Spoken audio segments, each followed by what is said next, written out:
other thing is I do an annual lecture at Leeds University on digital, no, legacy media in a digital world. And so I did that in March, and next week uh, the students are doing their presentations on it and everything. So um, teaching about photography, teaching about design, and teaching about legacy media and digital. So it's a nice kind of like mix of things to be doing.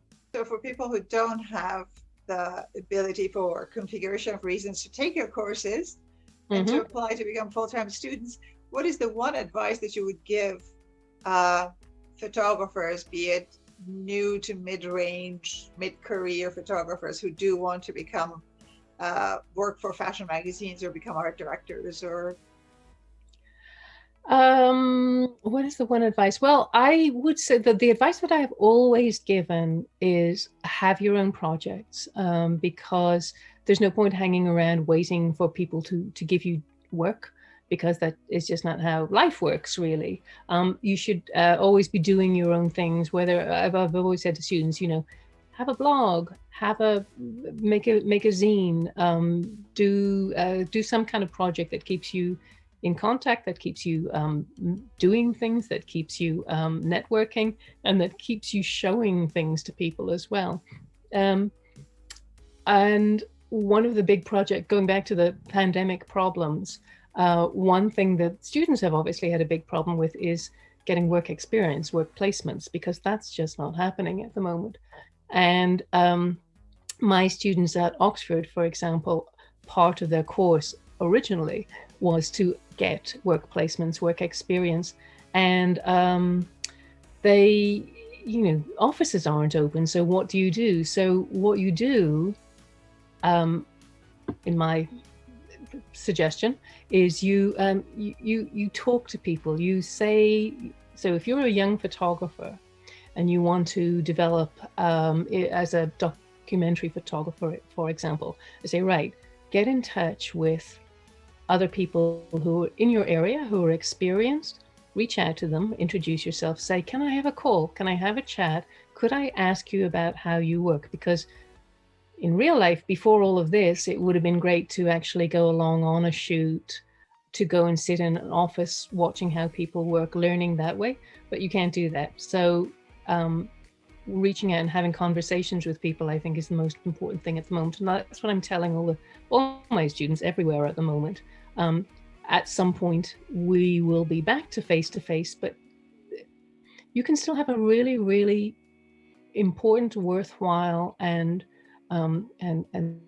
growth promoting relationship simply by having a conversation with someone. Show them your work, ask them about their work, ask them for advice, um, build your community that way. So that's what I would suggest. But your original question, Homa, about what would I suggest? I have been very lucky in that I have pretty much always had work. I have not necessarily always had full time jobs, but I've always had interesting work, and I keep moving, making sure that I take up new projects.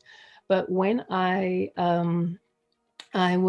came back from Russia the second time in 2000, went to work at the BBC as a creative director of a new women's launch. It was called Eve magazine, and it was really fun. It was a really cool magazine. We have very different kinds of approach to stories. I worked with a completely different kind of photographer that I really wanted to do. That was great. But when I'd been there for a couple of years, new editor was came in, and of course, new editor's first thing was to get rid of all the old people, starting with me. I was number two on the masthead, so I was number one out the door, which was completely fine because they paid me off. But and they said, you're on gardening leave. You have to take no other work for 3 months or something. And after 3 months, I did have another job. I went to House and Garden, so it was fab. But in those 3 months, I thought, well, what do I want to do with my time, and what do I want to have on my CV?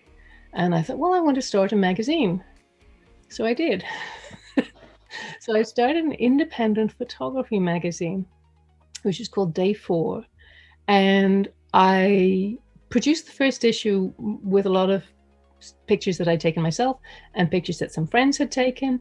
And it was really nice, and it got a really, really nice response. And the best response was when I showed it to photographers. They said, "This is great. I'd love to be in something like this." And so I kept it up, even though I had, after that, when I had full-time jobs, I kept it going. I kept it going for 10 years.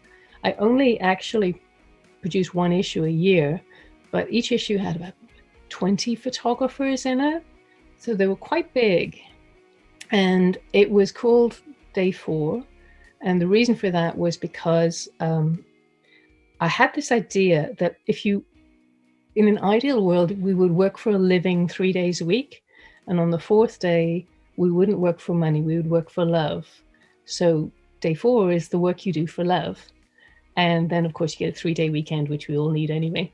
And so for me, Day 4 was such an important part of my life for 10 years.